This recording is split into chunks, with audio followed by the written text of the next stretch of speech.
Hey there, welcome to the garden. So today yesterday I freed up some space, and today I'm going to plant up a couple corners of the garden with some actually veggies, some food crops that you can grow in the shade in summer. So I could wait a little bit on this. Right now it's right at the beginning of August. You could definitely wait till maybe like beginning of September as well.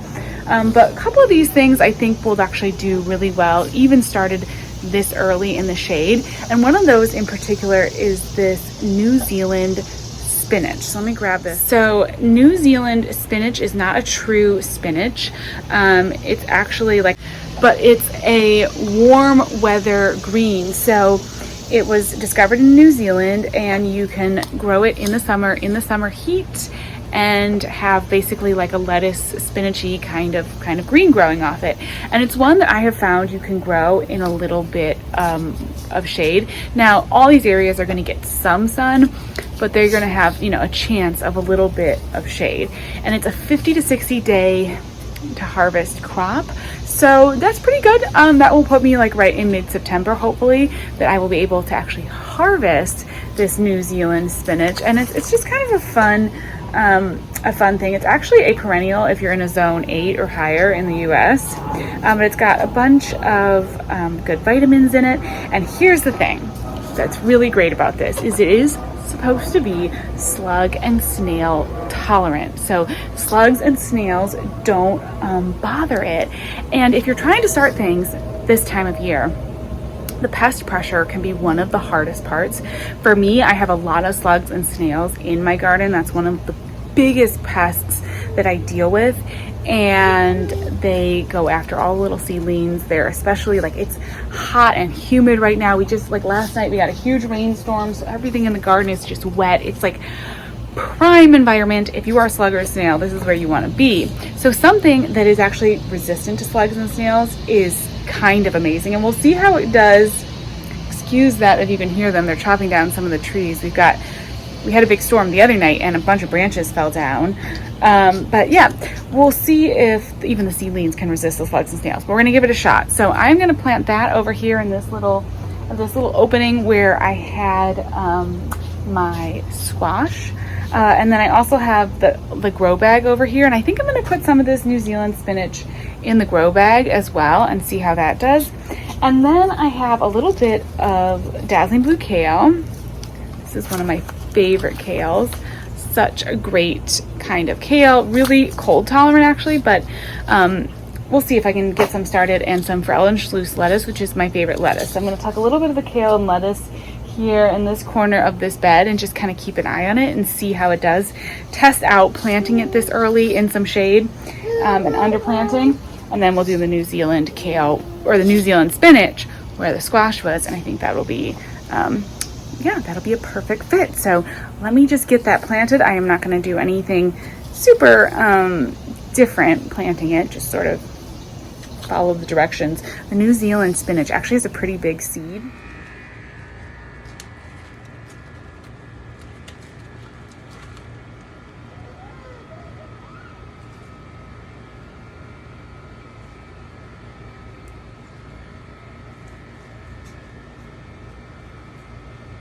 Okay, so it's actually a couple days later.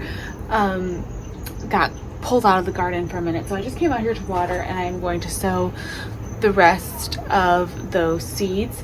Now, the New Zealand spinach seeds are actually one that you are supposed to soak overnight, or soak for 24 hours. That can help with germination and everything. I did not do that, so we'll see. I mean, it may take them a little bit longer to germinate, but I'm just not going to worry about it too much. We can go actually check. Let's see if there's any germination happening. I did sow them in this bed, and then had to run out of the garden and didn't get a chance to put the rest of them in. I think I'm going to do a couple in this grow bag over here, and then just kind of see how they do, and then we will do the kale, I think, right here under the egg. So no germination yet in this area. we do have the really pretty Sunfinity oh, there's a bee going to it, Sunfinity sunflowers. These are so beautiful. This one kind of just grew up amongst the tomatoes, and it's been a really, really pretty plant. Oh no, I'm getting ants on me again.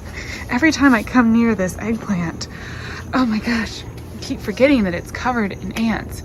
Okay, so I'm going to underplant the kale in this little corner here, just as kind of another little sort of test to see how it does. This is a little fertilizer that I need to kind of scratch in there. But when you underplant like this, it's really not too different a process from any kind of normal planting. I'm just going to sprinkle the seeds in here, scratch them in, and then what I will do differently is when we get to, you know, the end of the season for the eggplants here, which are looking fabulous, then I will just cut off the eggplant at the base. I won't try to remove any of like the roots or anything during this fall. A bit annoying if you like to clear out your bed fully. I usually end up leaving the roots of plants like this in the raised bed, and then I'll remove them in the spring, so they'll decompose a little bit. I feel like it kind of, you know, I don't know, feeds the soil a little bit, and I've never had any kind of an issue with the soil compacting or any kind of problems from it. And I just feel like, yeah, it just sort of feeds everything, and then and then we are able to plant right now, and we don't have to worry about disrupting it. Look at this view back to the fountain. That is a fun picture. All right, I'm gonna probably water again too once I get everything planted in here. Let's grab our dazzling blue kale seeds. Super easy to plant. I am gonna try to make sure.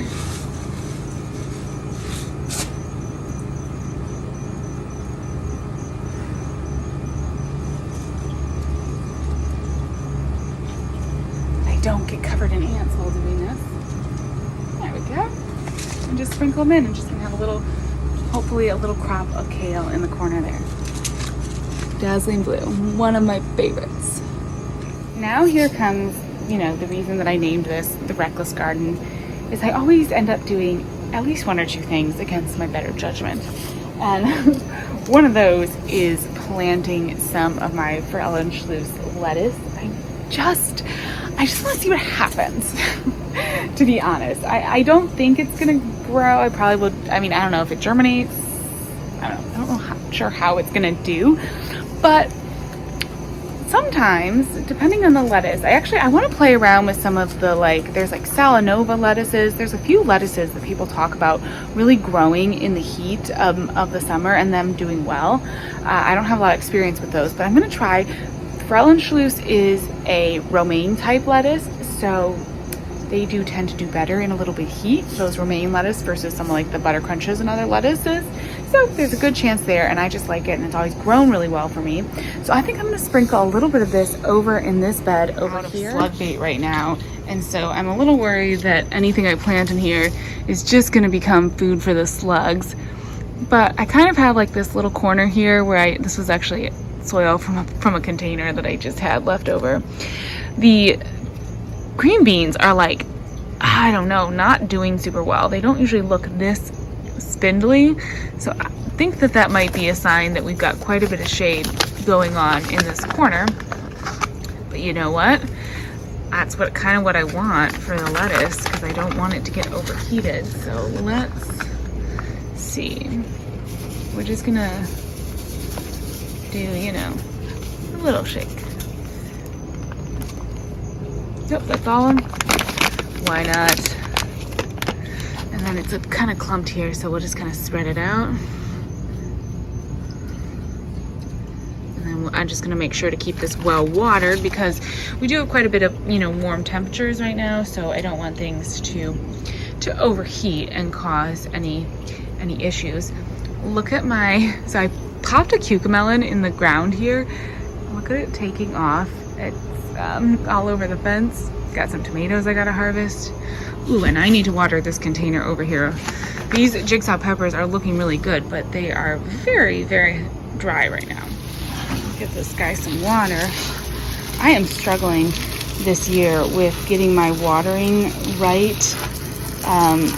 we have had these big rainstorms, so then I don't water certain mornings, and some mornings I do. I need to get a new rain gauge because part of the issue is that my rain gauge broke, and so I'm not able to see how much rain we're actually getting. And sometimes you think you got a lot and you really didn't get much, and sometimes you get more than you realize, and it's just really nice to actually have a rain gauge and just know how much rain. Look at the corn though. Isn't that looking good? I'm really hesitant to take the cover off of this though. I want to let it get a little bit bigger if I can. I know that there are still some little things that would like to eat this out, hanging out in the garden, so I want to try to. All right, we'll water this too. Just give that a little bit of water. Being responsible, I honestly should go get some slug bait kind of right away and get something around those seedlings because the pest pressure is huge. I'm really grateful to have the cages to at least be able to protect from like the big pests like the squirrels and such, but I gotta protect all these little seedlings this time of year. It's kind of hard. I'm trying as best I can. So far it's been pretty good, knock on wood as I say this. So far it's been pretty good as far as like the little white moths and stuff. I haven't really used a lot of BT out in the garden this year, and I've tried to really be as natural as I can and just kind of survival of the fittest and let a little bit of just like that kind of natural process take place. It was a reminder to me that I can't grow dahlias. You know, that beautiful dahlia that I got in June, it just got completely destroyed. I ended up throwing it out. It looked terrible. So that was a reminder to me, like, they can't grow in this garden, and maybe I should just give that up and move on to things that do better. Those are not happy. So I do tend to do that. If there's something that just like gets totally demolished like that, in theory, if I'm listening to my notes, I try to just not even worry about planting it because I know that I'm just gonna end up treating it, and then probably around this time of the year, I'm gonna get sick of that whole process and I'm not gonna wanna do it. So anyways, that is the underplanting for shade. You really can, you know, I recommend giving it a try. It doesn't work with everything and you kind of have to play around with it. And I think depending on your specific shade, you might have differing results, but it's worth giving it a shot because there are a few things, some of those greens and stuff that you can plant in shade in the summer, and it's really cool. So anyways, thank you so much, and I'll talk to you again soon. Bye.